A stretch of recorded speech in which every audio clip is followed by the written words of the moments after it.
हरे कृष्णा। सभी को दंडवत प्रणाम। जय गुरुदेव। हमको अंत समय जब हमारा आएगा, जब हम मृत्यु के निकट होंगे, तो हमें भगवान का स्मरण कैसे होगा, हम भगवान को कैसे याद करेंगे। जबकि इस कलयुग में हम पूरा दिन अपने अपने कार्यों में लगे रहते हैं, इधर के उधर के कार्यों में लगे रहते हैं, ये करना वो करना, इसको प्रसन्न करना उसको प्रसन्न करना, उसके लिए ये लाना उसके लिए वो लाना, है ना। तो हम कलयुग में इसमें जब हम अंत समय में जाएंगे, अंत समय में हमारे जब हम मृत्यु के निकट होंगे, जब हमें इस देह को त्यागना पड़ेगा, तो उस समय हमारे नाम पर, हमारे श्रीमुख पर हरि नाम कैसे आएगा, हरि का नाम कैसे आएगा। तो इसके लिए बहुत ज़रूरी है कि हम पूरे दिन में जो कार्य करते हैं, पूरे दिन में किसी के लिए कुछ, किसी के लिए सबके लिए, हम सबके लिए समय निकालते हैं। हम अपने बच्चों के लिए समय निकालते हैं, अपनी बीवी के लिए समय निकालते हैं, अपने घर वालों के समय निकालते हैं।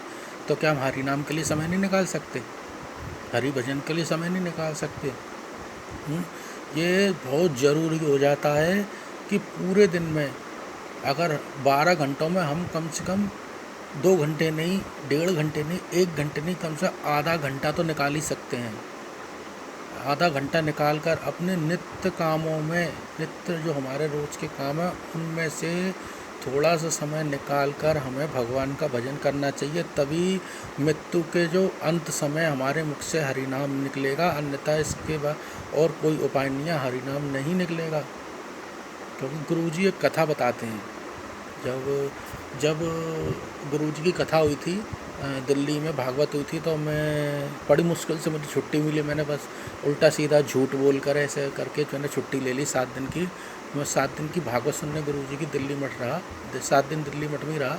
तो गुरुजी 1-2 जगह हाउस प्रोग्राम में मुझे ले गए थे। तो जहाँ जाते थे ना गुरुजी, वो कथा ज़रूर सुनाते थे। वो कथा ऐसी थी कि एकदम अटैक करती थी। एक कथा क्या थी कि एक भिखारी था। तो भिखारी है ना, भीख मांगता था, रोज़ भीख मांगता था, रोज़। अब ऐसे ही एक दिन वो भीख मांगते मांगते मांगते मांगते एक बहुत रईस घर के, एक बहुत रईस आदमी था, उसके दरवाजे पर जाके खड़ा होगा, भीख मांगने लगा। उसने खटखटाया, नहीं आया कोई, फिर खटखटाया, नहीं आया, फिर गेट खोला। वो जो बिजनेसमैन था, जो पैसे वाला आदमी था, वो आया। तो बोला, अरे तुम भीख क्यों मांग रहे हो, तुम तो खूब हट्टे कट्टे हो और क्या कहते हैं, कमा के अपना खा सकते हो।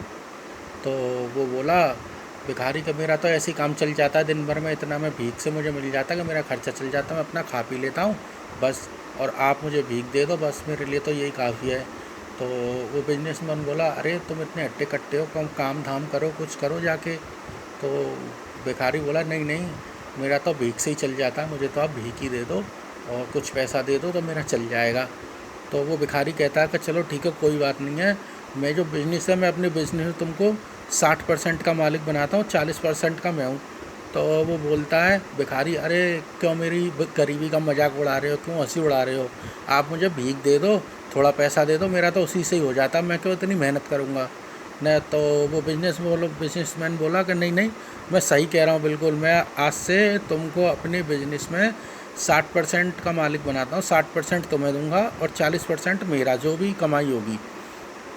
तो ये कह करके पूरा बिजनेस उसको दे करके वो चला जाता है, उससे कह करके कि हर महीने तुम मुझको मेरा 40% भिजवा दिया करना।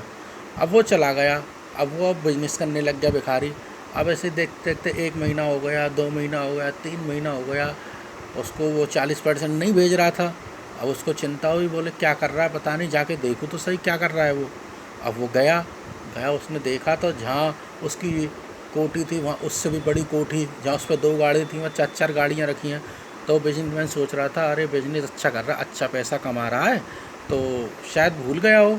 तो उसने गेट खटखटाया, गेट खोला तो वही व्यक्ति एकदम सूट वूट पहन के बढ़िया चकाचक और सीढ़ियों से नीचे उतर के आ रहा था।